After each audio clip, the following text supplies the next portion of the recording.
have been able to see some of the videos and photos for the draft house leading up to the draft. We have a lot to get to. We've got our buddy Maurice Jones-Drew, who has been busy tonight. I know you're working, my man, but we want to bring you in. How are you doing so far? I'm doing well. I'm looking at this house that you guys are. I'm a little jealous, just a little bit. Just a little. I just want to know how the Rams are like. How do you guys have it and not have your boy there? Like, it's unbelievable. Like, come on. I'm just down here by the airport just slumming it right now compared to you guys. All right, well, you can come day 2 or day 3, but night 1, it's in the books, and I wanted to get some reactions to the first round. Trevor Lawrence, he goes number 1, surprise, surprise, to the Jaguars. Zach Wilson, number 2 to the Jets. Trey Lance to the Niners with the 3rd overall pick, which we're going to get to in a little bit in the show. But Maurice, you played 8 seasons in Jacksonville. How do you think Trevor Lawrence is going to do there? You got a new QB, new head coach combination. Yeah, I mean, this is like the 3rd or 4th time the Jags have done this with a new quarterback, new head coach type of thing. I think the biggest thing is you have to build around Trevor Lawrence. You have to make sure that he has the adequate weapons and talent around him on the offensive line and at the receiver position.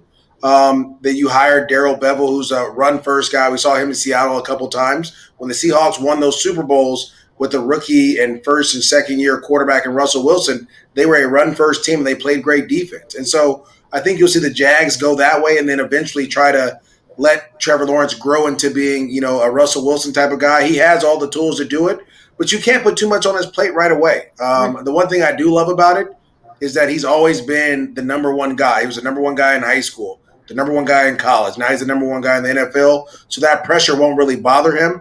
But he and like everybody, quarterbacks need weapons.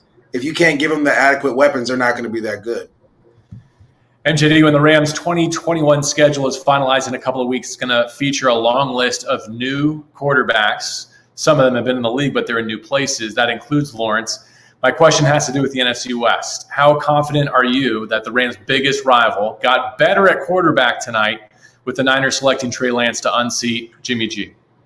I'm a little – okay, I don't want to be a hater, so I'm going to be honest. I think Trey Lance has the potential – to be really good. But potential and talent are the words that get coaches fired. If you can't get him to reach that potential, Kyle Shanahan, John Lynch, then it's going to be a problem. And so for me, when you look at what they're trying to do there, I get it. He's a strong arm guy. He can do a lot of read option, puts a lot of stress on the defense, but he's only played 17 games in college. And he didn't play at a high college level. He played at the FCS at North Dakota State. So it's going to be a big speed jump for him that he's going to have to go through, a learning curve for him. I think you're going to have Jimmy G there for at least 2 more years. And the question is, if Jimmy G goes down and he's the next guy up and he's not ready, that's going to kind of slow down his learning curve or slow down him being that top-notch guy. Now, obviously, with Stafford being here with the Rams, I think the Rams are going to be a different team than we saw last couple of years. But I think the Niners, they had to go out and get a guy because Jimmy G barely plays, right? He's missed 20-plus games the last 2 or 3 years. That's kind of been the knock on him since coming out of college. And so we'll see how they do. But you can't. It's hard to go from I've never seen a quarterback who hasn't played significant time in college be very successful in the National Football League. All right, so let me follow up because it sounds like you're hinting at the fact that this is still Jimmy Garoppolo's job, and you're buying what the Niners are selling at the podium tonight, which is that Jimmy G is going to be their guy going into 2021. So let's contrast it against the situation in Chicago, and I'll present the question this way. Who are the Rams more likely to see as a starting quarterback this season, Trey Lance or Justin Fields? Oh, Justin Fields. Oh, my God. I was surprised to see the Niners not take Justin Fields, to be honest with you. Justin Fields is a ready quarterback. He's ready to go and play right now. The Chicago Bears that might have been the best pick of the whole draft to trade up from 20 to go get him. You have Allen Robinson. You have other weapons there. The biggest issue that was holding you back was your quarterback play. You go get one of the more dynamic guys. He's tough, physical, can run the ball, throw it. He ran a 4.4 40, so you can still run your read option there. And to be honest, you have a quarterback that can extend plays. If you don't call the perfect play, he can help you with his legs and his ability to throw the ball down the field. To me, the Bears are like, when that happened, I tweeted out, or I might have texted in a group chat that I'm a little nervous about the Bears now because they got a guy that won't hold them back, right? You had Trubisky and you had Nick Foles. They were holding you back. Now you have a guy that may push you forward.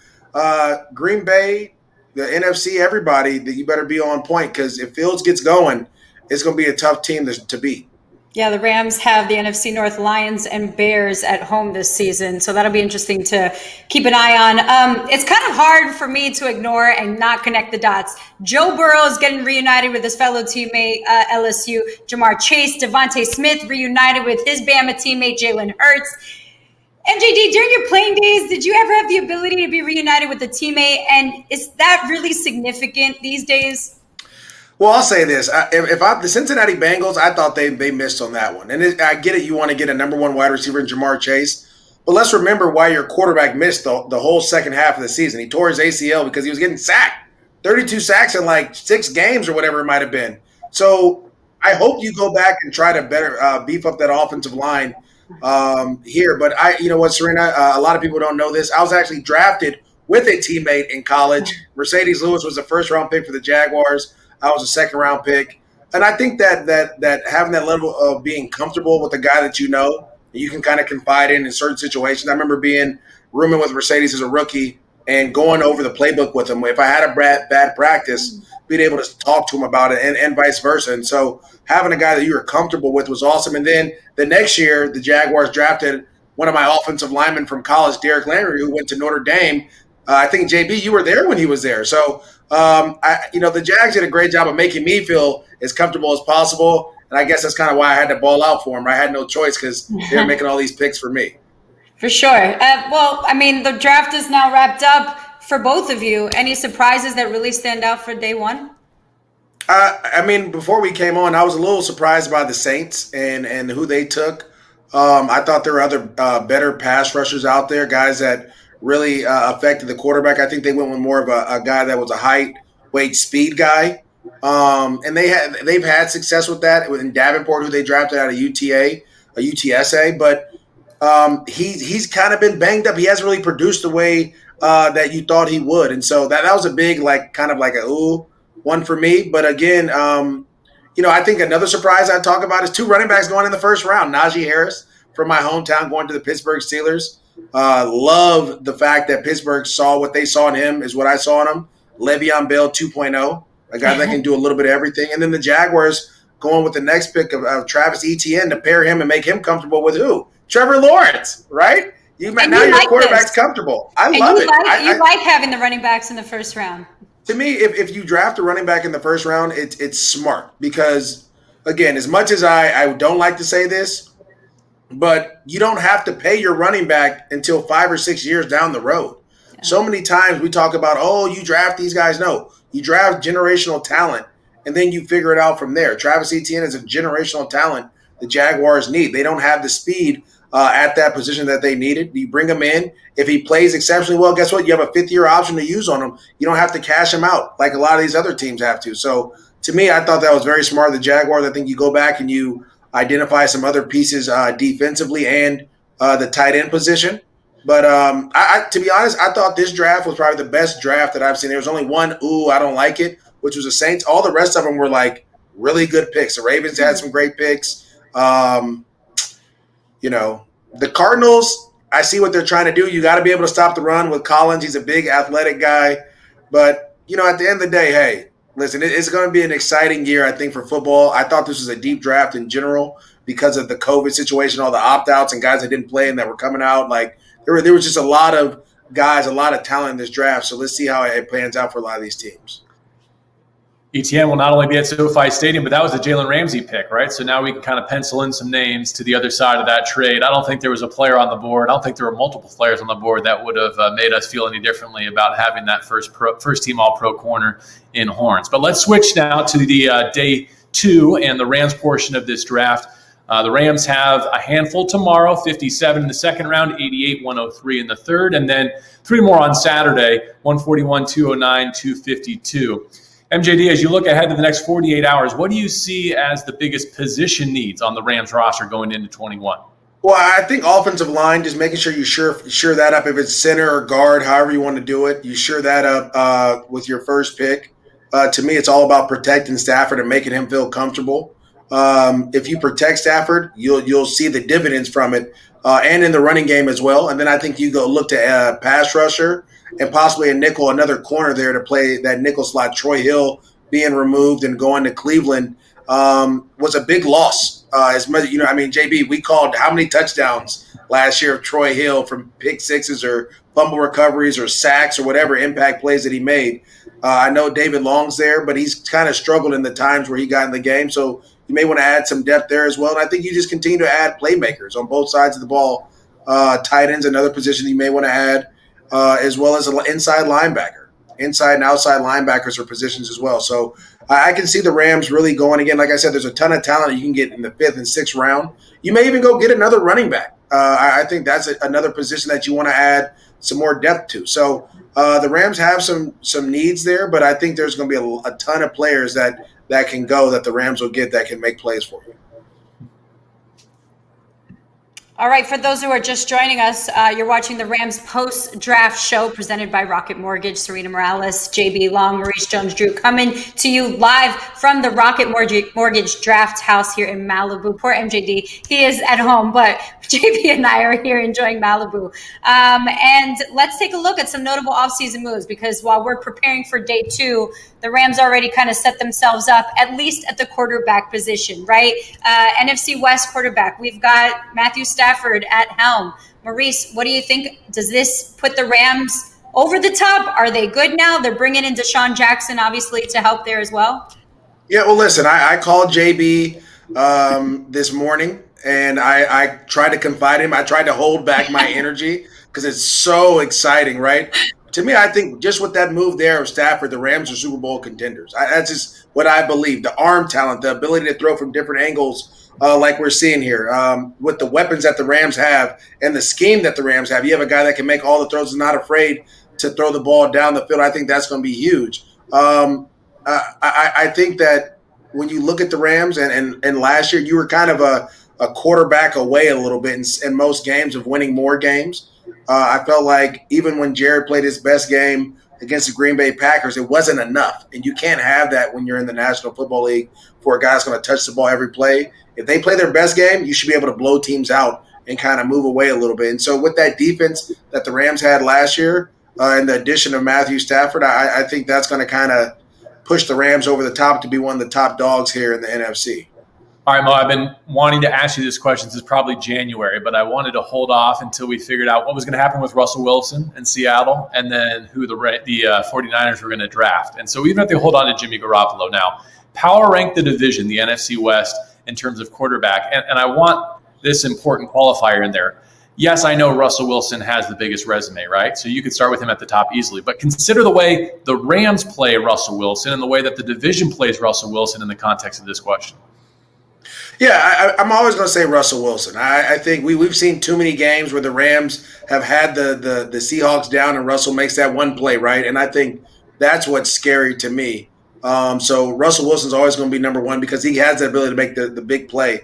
I would do Matthew Stafford 2. I would do Kyler Murray 3. And then I'd do the Niners quarterbacks 4. I think the Niners feel the same way. Even when Jimmy plays, they don't win necessarily because of Jimmy G. They win because of their defense and their running game. Now, Jimmy will make a throw here or there, but when the game's online, like we saw in the Super Bowl and other games, he can't make those type of throws consistently. When you look at the other guys, Kyler Murray, I mean, that offense runs through him. That team runs through him, both with his legs and with his arm. Matthew Stafford in Detroit really didn't have a lot of help, but when he did have help, he put up big numbers. And I think, again, like I said, the arm talent, the ability, the experience of playing the position puts him up there as well. And then obviously Russell Wilson, I mean, what else can you say? Like, I don't sleep well at night. I don't even play. I don't sleep well at night calling that Seattle game I don't sleep well on Saturday nights before Seattle or Wednesday nights before we go to Seattle because they have Russell Wilson, and he always can ruin your day. You know what? He didn't sleep well before that game either, Maurice, so you're in good company. No, he doesn't. None of us sleep well. I think Aaron Donald's the only one that sleeps well. But, like, I got to figure out what he does. I'm going to reach out to him and be like, how do you sleep the night before Seattle? Because you always have a great game. But, like, I toss and turn, because I'm invested.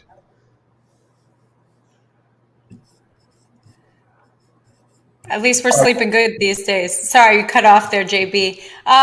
For the both of you, I mean, we're getting into day 2. We're getting set up, but obviously the defense is set up. But at cornerback, do you see the Rams being settled? Do you see them adding someone with that room of Darius Williams and Jalen Ramsey? Hey, I definitely think they're going to add another corner there. Yeah. But again, it may be a guy that can play on the inside, or maybe you put Darius Williams at nickel and you slide someone else outside. Again, like to me, you want to keep Darius Williams where he was successful at, and that's why it was such a big loss for the Rams to lose Troy Hill, because this play that we're watching here, other plays that he's made playing on the outside, he was a tremendous surprise for the Rams last year. I mean, the way he played, the way he prepared.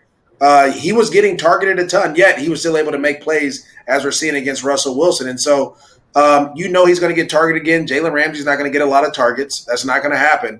But you're going to need another guy. That third guy has to be able to hold his own either in the slot or on the outside. And then that guy is going to be important to this defense, because if you play the Cardinals, they're going to be in a lot of 11 personnel. Seattle's going to go a lot of 11 personnel with the Rams coordinators that went up there. And so, you have to have a corner that's willing to be able to tackle and cover and make plays like that. Yeah. The Rams, you mentioned Seattle, our friends of the North. They did not have a day 1 pick. They select right before the Rams tomorrow at pick 56. However, we just mentioned the Niners, Cardinals did have picks today, so just wanted to get everyone's thoughts on those, because the 49ers, let's just touch back on it. Trey Lance out of North Dakota State at number 3. So you're seeing Jimmy G as the starting quarterback, or is there going to be some sort of play out during training camp this season? Well, I think there's going to be a competition for sure. Okay. I mean, it has to be, right? But the biggest thing is Trey Lance hasn't played enough football yet. He just – there's a thing about playing quarterback. You have to see a lot of defenses, right? And when you play at those lower level schools, you have to play more football. You have to have more success all the time. No, he doesn't turn the ball over. He's a big, strong. He has all the tools, but it's his mind that I'm concerned about. It's his mind that, can you diagnose cover 4 or cover 3 or cover 6? Do you know where to go with the ball? I know they're going to lean on their running game a ton, and Kyle does a great job of scheming. He can do all those things. But eventually, he's going to have to drop back and make a throw. And we've seen this, guys. I mean, Jimmy G on that, 3rd and 31, he had to convert a 3rd and 18 that he converted up in Santa Clara a couple times against the Rams. Those type of plays, you have to be able to make those plays. I think Jimmy G will be the quarterback in 2021. And then I think the next year you'll see Trey Lance go in. And that's kind of how it should be. I don't think you play Trey Lance right away, because he's not ready yet to be in the National Football League. I feel like we are falling prey to the same trap that a lot of the NFL is, overlooking the Arizona Cardinals. Are the Cardinals coming with what they've done, especially on the defensive side of the football? Off-ball linebacker David Collins, another first-round pick on that side. He pairs with Isaiah Simmons, last year's first-round selection, plus Chandler Jones, J.J. Watt. Is this team going to be a problem, Maurice? Well, I think they got to play their first-round linebackers first, right? I don't think Isaiah Simmons played a ton last year, so hopefully they let him on the field a little bit. I really recognize what they're trying to do, right? When everyone's zigging, they're trying to sag and zag and build a great defense. You add J.J. Watt, who he can play. He still has some game to him. I mean, he's much older now, has some injuries. Obviously, Chandler Jones is going to come back healthy off of that bicep injury. Now you have some off-ball linebacker, and I think that's where the Cardinals struggled last year. The thing about Zaven Collins is, again, he's playing at a lower level, so he's going to have to be able to pick up that speed of the offensive line. Imagine going against that Rams or Niners offense where guys are shifting and slanting and moving in front of you. You have to be able to diagnose that pretty quickly and make plays. And I think that's what hurt Isaiah Simmons, who played at a big college, right? He played at Clemson. He went against some big teams, and he still had issues trying to diagnose what was going on. So we'll see how it goes. I'm excited for them. I think they did a great job in free agency, both offensively and defensively. But at the end of the day, and this is a Rams podcast, and I'm always going to say this, when you're 0-6 against a team, it's more of a mental thing than a physical thing, right? It's a mental thing each week. Like, we can't lose another one against them. That applies more pressure to that team to go out there and play perfect. For sure. I want to get to some fan questions very quickly. This one is from Ramzilla. Great at. How involved are the Rams players like Matthew Stafford and Aaron Donald in providing input on potential draft candidates. So do they get a say? No, I assume no. They don't get no say. They get zero say. I think the only person I've ever met that got say on a guy was Maurice Jones-Drew. No, not me at all. Peyton Manning. I think Peyton Manning's the only guy that I heard that kind of went in there and was like, we need to draft this guy. I like this guy, right? Okay. A lot of times you don't, as a player, you play, right? They have front office people for that. You have a GM, you have a scouting department, you have coaches for all those other things. As a player, you play. Now, unless you have a personal connection with a guy and he's a top 10 pick, they may reach out to you to ask what kind of guy he is. And 9 out of 10 times you're going to be like, oh, he's a great dude. So they already know that's coming. But for the most part, you as a player, you get no say. Ryan Schmidt asks, can the Rams please draft an explosive kick returner? Maurice, is Deshaun someone who can still return kicks? Does he give him an option in the return game? And would you invest in a return specialist, or would you be looking for another position, maybe a defensive back, who has the option to return kicks? I think Deshaun will be your punt returner. I think he can still do that. He still has the explosiveness and the quickness to do it. Kickoff return, I think you're just going to draft a guy to be able to play running back and that, or receiver and that, right? That's the most important. You got to have versatility on your team. And that's one thing that, I think the Rams will look into doing. Maybe it's Cam Akers. Maybe it's another receiver that you go and get. Maybe it's a guy you draft in the 7th round that maybe your returner but has some ability as a third down back, or maybe a fourth DB that can do it. But you can't just draft a guy for returning kicks, because that's not enough value to help your team win championships. All right, cannot wait to meet the next class of Los Angeles Rams. Another year goes by with no action on Thursday, but when you have players like Jalen Ramsey and Matthew Stafford, that's just the way that you like it. That's going to be a wrap on our first post-draft show presented by Rocket Mortgage. We'll be with you tomorrow and Saturday as well to bring you the latest news and analysis on all of the Rams draft picks. Hopefully meet a couple of them as well. For Serena, for Maurice, I'm JB Long. Thanks for watching. We'll see you tomorrow night from the Rocket Mortgage Draft House. Have a great night.